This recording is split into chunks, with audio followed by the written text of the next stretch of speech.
and welcome to HardwareHeaven. Today I'm going to be doing a review of Diablo 3 Reaper of Souls expansion, going into all of the details and what's new, what you can expect, and whether I think you should pick it up, whether you're new to Diablo 3, or you kind of stopped playing a while ago and wouldn't mind getting back into it.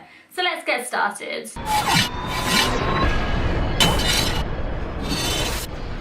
So first of all, I'm going to say straight off the bat here that Reaper of Souls fixed every problem that I had with Diablo 3.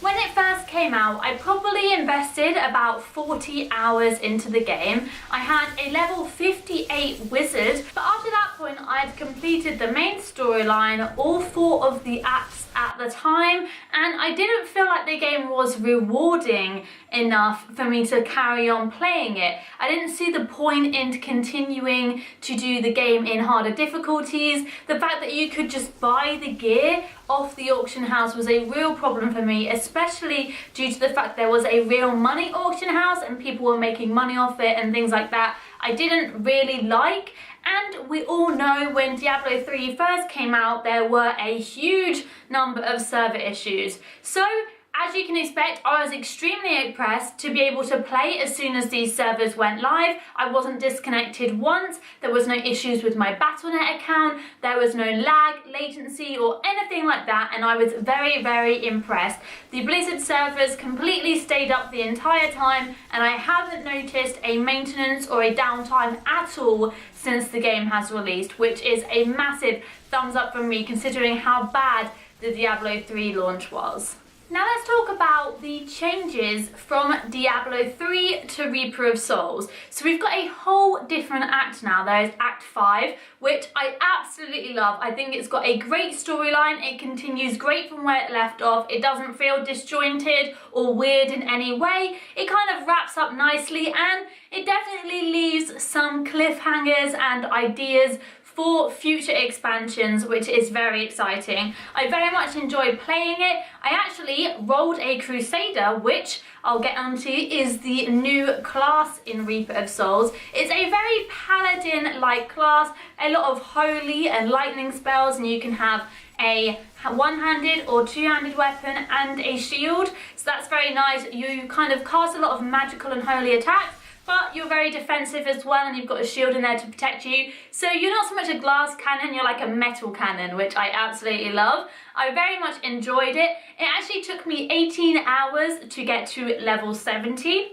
I completed all of the game Act 5, Act 4, Act 3, Act 2, Act 1, etc. I completed all of that on hard difficulty, because another change in Reaper of Souls is that you don't have to play through the game on normal, then on hard, then on expert, then on master. You can just jump in on a new game on any level that you like. So being someone that kind of stopped playing Diablo but knew how to play it, I just hopped in at hard. It meant I get an extra 75% XP and loot when going through it, so it was a lot faster for me to level. Then I think I finished the entirety of the acts at around level 58, and after that I continued to do adventures, which are an extra kind of play style in Reaper of Souls, where you go through the existing acts that you've already been to, and you'll have a bounty in various different parts of that act or area of the game, and you'll have 5 different bounties to do if you start a new game in each of the different acts.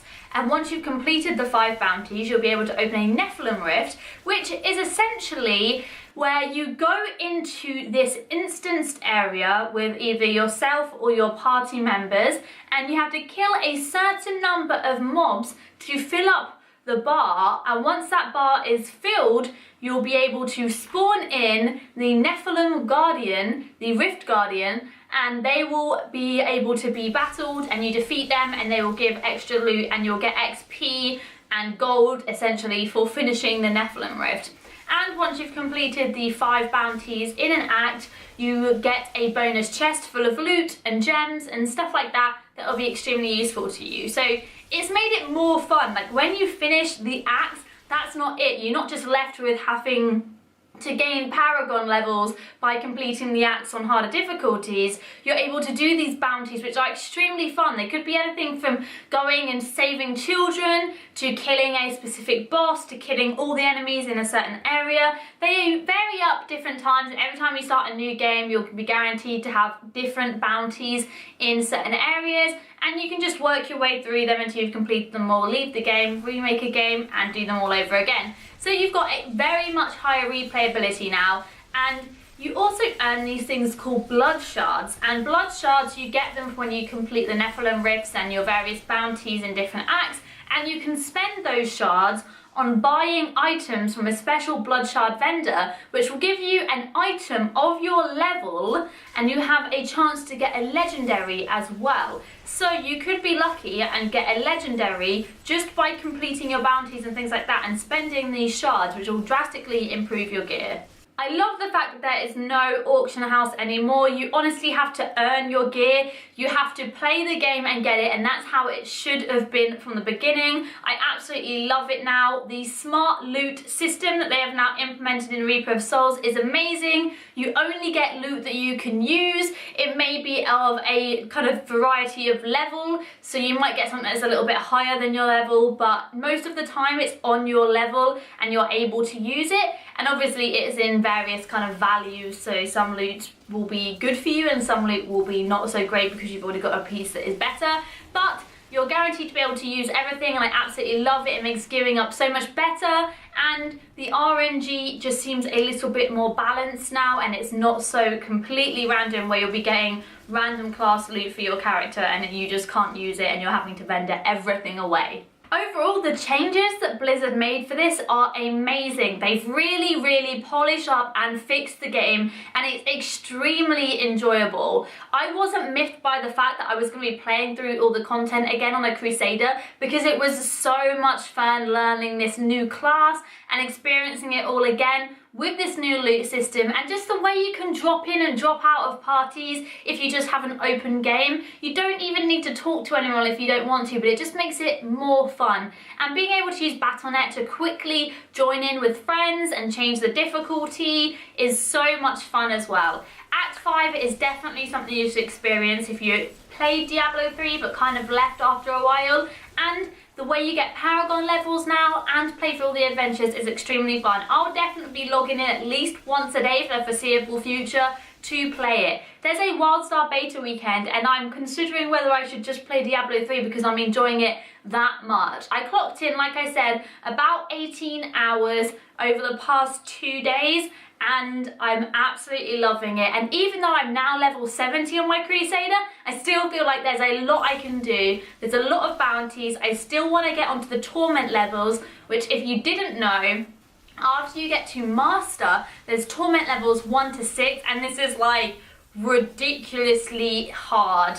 So you've got Normal, Hard, Expert, Master, and then Torment 1 to 6. And I've experienced Torment level 1 because a friend of mine had like Paragon level 200, so it took me in there, and it was like I was having my face melted off. So I'm very excited to get good enough gear that I can go in there myself properly and experience that. And I think that's something that everyone who has been a fan of Diablo 3 will definitely want to check out. I'm going to give this a gold because I absolutely think they have fixed everything that I felt was wrong with Diablo 3 in the first place. It's a really enjoyable game and community and experience now, and the Crusader is an amazing class, and Act 5 is definitely worth playing through, so this is well worth your money. You will be able to sink a lot of time into this, and I think you'll enjoy it. So make sure to check it out. If you like this video, remember to leave it a thumbs up and subscribe so you don't miss future ones, and I'll see you in the next one. Bye!